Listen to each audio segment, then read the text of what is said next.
Hi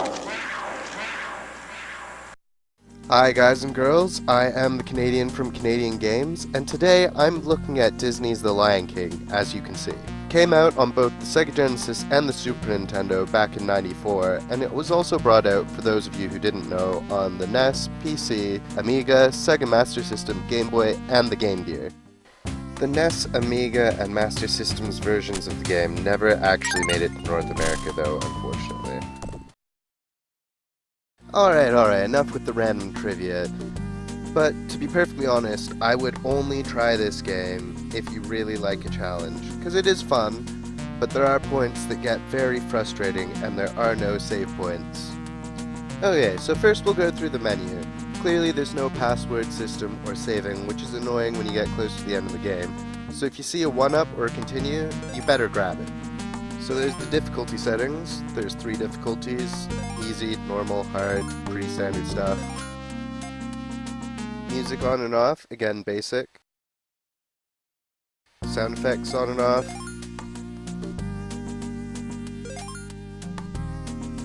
And the sound test is kind of fun, since there's so many options. It's pretty much all the music in the game in one place.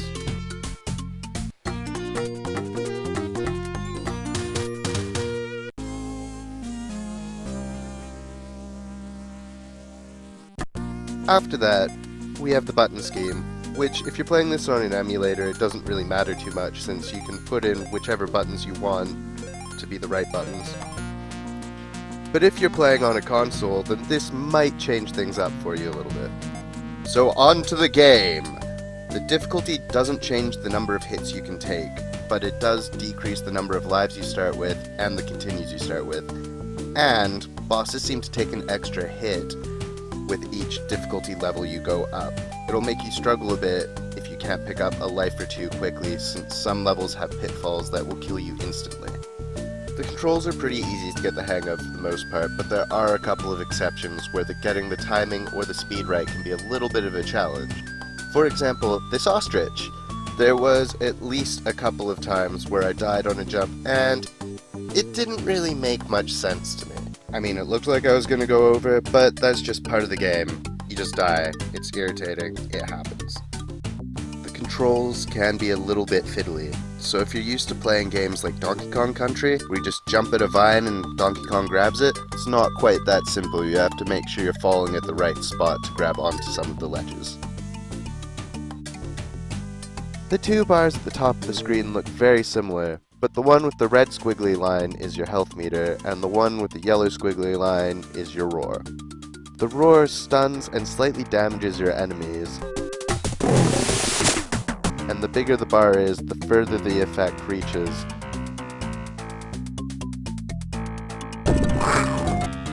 And once you use it, you also have to wait for it to recharge. You can use it halfway through, but it doesn't do as much.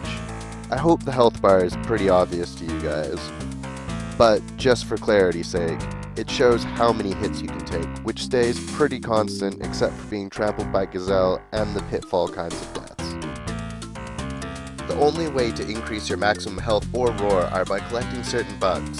The bugs and special items are generally pretty useful, but there are a couple of bad eggs in there. The plain beetle gives you back half of your health, the pattern beetle gives you back all of your health, the ladybug looking beetle increases your max health permanently, the blue beetle bug increases your roar permanently, the circle of life gives you a continue, 1-ups are, well, 1-ups, obviously. The bonus bug here gives you a bonus game where you can collect 1-ups, continues, health, and roar bugs.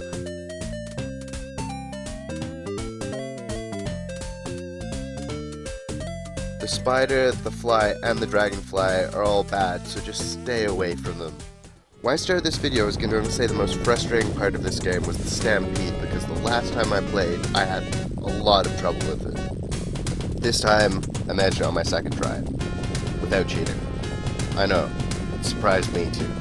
And then I got back to the waterfall, which I didn't remember being that bad, but this time around, it was the most frustrating thing I've had to do in a side-scroller for a long time.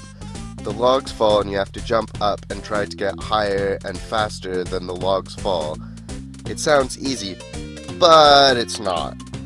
especially since sometimes you think you've made it and you just fall through the log straight into the water.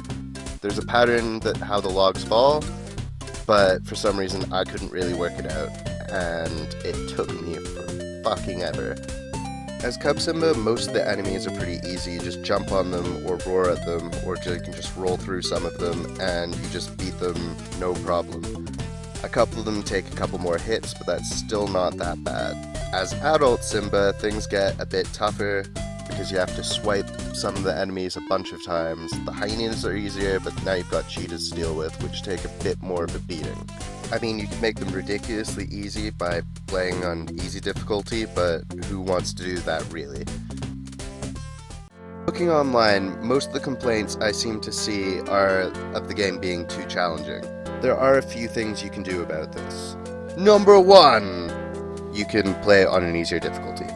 Number 2, you can get a Pro Action Replay or a Game Genie to cheat by increasing your health, roar, lives, or continues to make the game easy for you. You can even skip to other levels. Number 3, pick up all the health and roar bonuses so that you can get in more hits and more power before you die. This sounds a bit obvious, but you know, hints and tips are what it's all about, right? Number 4, you could practice more, which sounds like a stupid tip, but older games are generally a bit challenging, unfortunately. But if they made them too easy, you could literally finish them in a couple of hours, and then it wouldn't feel fun, and it would just be a waste of money for you. Just think about how you feel about the Modern Warfare games these days. When you get to the end, you're like, oh, only 10 hours?